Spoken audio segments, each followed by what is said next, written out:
right, so today I'm out here with Chris, shouts out Chris, and we are doing the Nestucca Scenic Byway. It's a little bit rainy, kind of strange weather for July, but you can't beat some cool weather and some shady miles. Haven't been out here before, gonna be about 37 miles, fully paved, should be beautiful. Let's see what we can get into. This was my first time visiting the Nestucca River Scenic Byway in the Oregon Coast Range. Located between Carlton, Oregon and the sea, I wasn't entirely sure what to expect. These roads sit on BLM land and feed directly into OHV areas, which means that while there's often a high concentration of amenities, there can also be a high concentration of motor vehicles of all types and sizes, with varying levels of awareness and tolerance for sharing the road.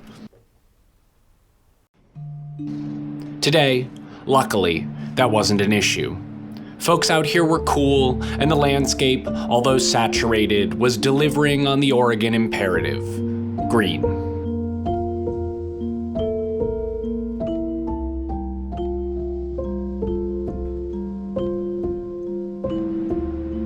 At times on this ride, I found myself wondering how wet was too wet. I'll admit it, I may be growing soft as the years go by. I no longer relish suffering for suffering's sake, and I'm not out here to prove I can be the best at doing the most in the worst conditions. I've gotten better at throwing in the towel when it's time.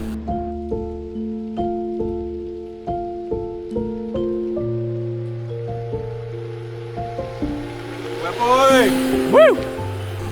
But on this midsummer day, I'd read that we were expecting some precipitation in the Coast Range, and because July and August hardly ever bring rain, I didn't think it would amount to much. I was happy in general, but at points, slightly disappointed to be wrong about that.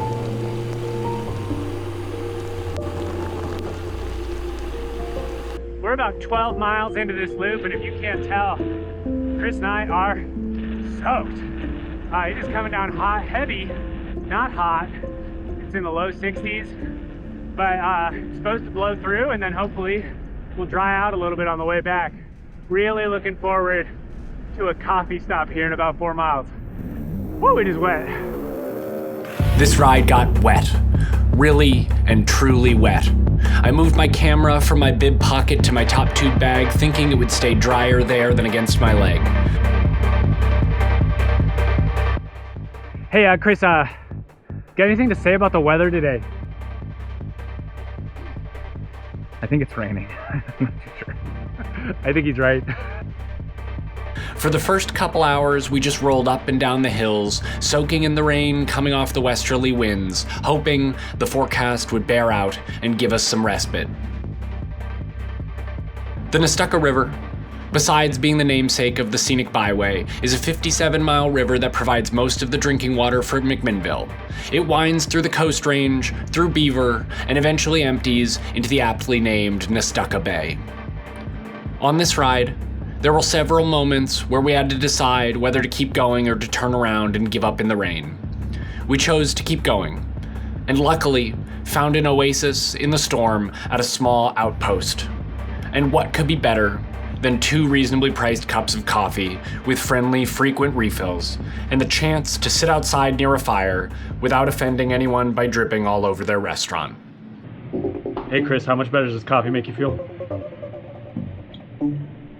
A lot.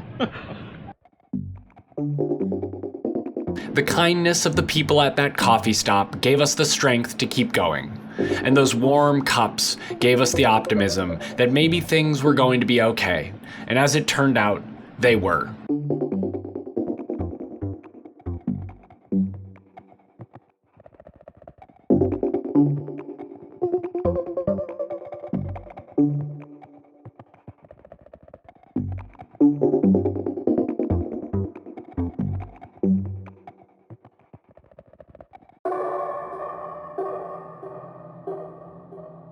Coming into the backside of this ride, we passed multiple BLM campgrounds offering spigots to refill bottles and places to rest. This was really the best part of the route. The Nestucca River is beautiful, and during the worst fire year in Oregon's history, it felt good for the spirit to spend time in a part of the state that wasn't currently ablaze.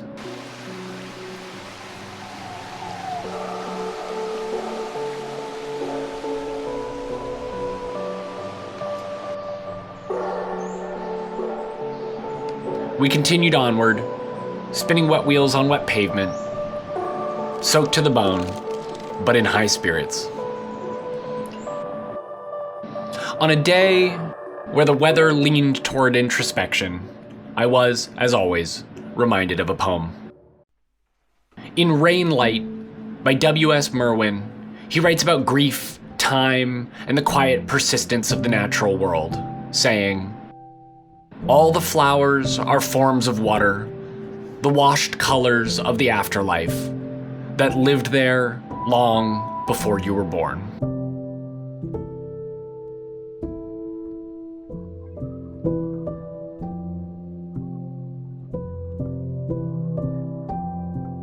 There's so much to be taken from art, from poetry, from time spent with friends and community. So much that can refill your spirit and keep you going. And that's partially why, despite the rain, we keep heading out to find these little pockets of peace and joy, to refill our cups so we can support each other and the ones we care about throughout the week. Out here today, we were a little overbiked, maybe a lot overbiked, for just how nice the pavement was. We saw plenty of roadies ripping around at a much faster pace, and it looked like a fun way to spend the day.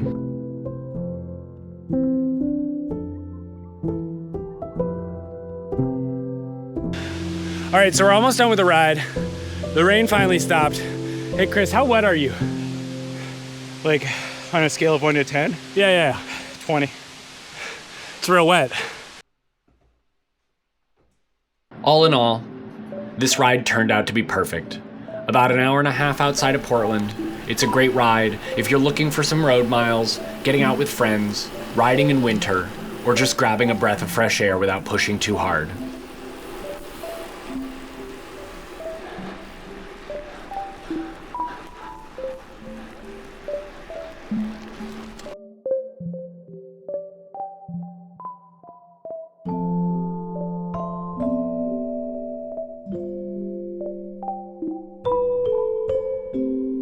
With about 37 miles and 2,500 feet of vert, this was actually really, really nice.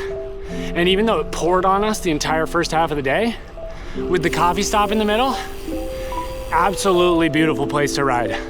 Saw a bunch of roadies out here enjoying it. I'd come back, maybe in the fall when the leaves change a little bit. It was really pretty good.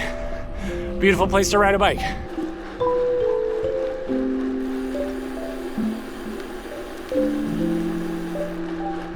Merwin also writes that the flowers wake without a question, even when the world is burning. And maybe that's something that can be taken home from a rainy ride in the Coast Range, that we can wake without a question too. We can keep moving, keep noticing, keep looking for the little glimpses of beauty in a world that doesn't always make it easy.